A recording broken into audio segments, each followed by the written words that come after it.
Rasulullohga tanlash imkoni berildi. Allohning huzuriga borishni tanladilar.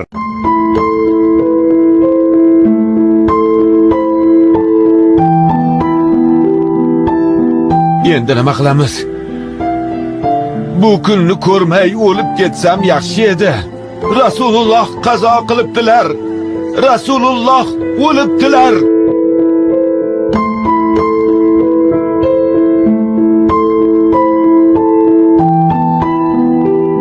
Rasululloh qazo qilibdilar, Umar.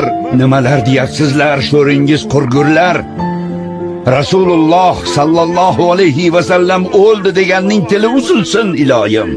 Yo'q. Bu rost. Mo'minlar onasi Oyshaning uylaridan shu xabar chiqdi. Yo'q dedim. Rasululloh o'lmaganlar. U zot Musa ibn Imron kabi Robbilari bilan gaplashgani ketganlar. Musa alayhissalom 40 kechaga ketib, qavmlari u zotni o'ldi deb o'ylashganda qaytib kelganlar. Rasululloh xuddi Musa alayhissalom kabi qaytib keladilar. Rasululloh o'ldi degan odamning qo'l oyog'ini chopib tashlayman.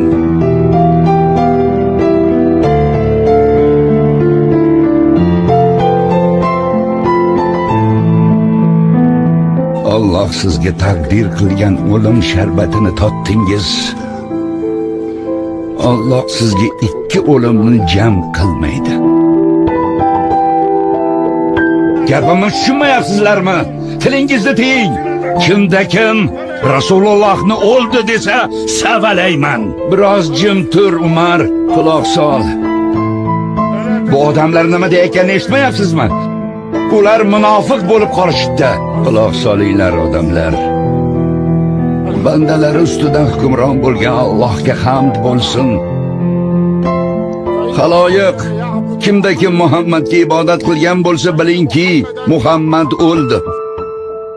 Kimda kim Allohga ibodat qilgan bo'lsa bilingki, Alloh tirik hech qachon o'lmas.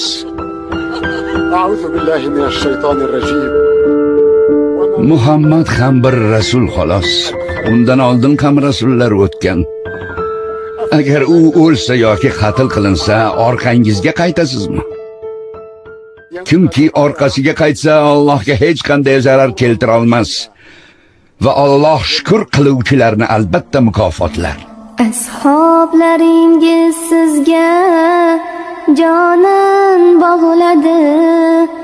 Oshiqlaringiz sizga qalbin bog'ladi. Sizsiz yashamoqqa toqat qolmadi. Ummatim deysizmi ya Rasululloh? Sizsiz yashamoqqa toqat qolmadi. Ummatim deysizmi ya Rasululloh?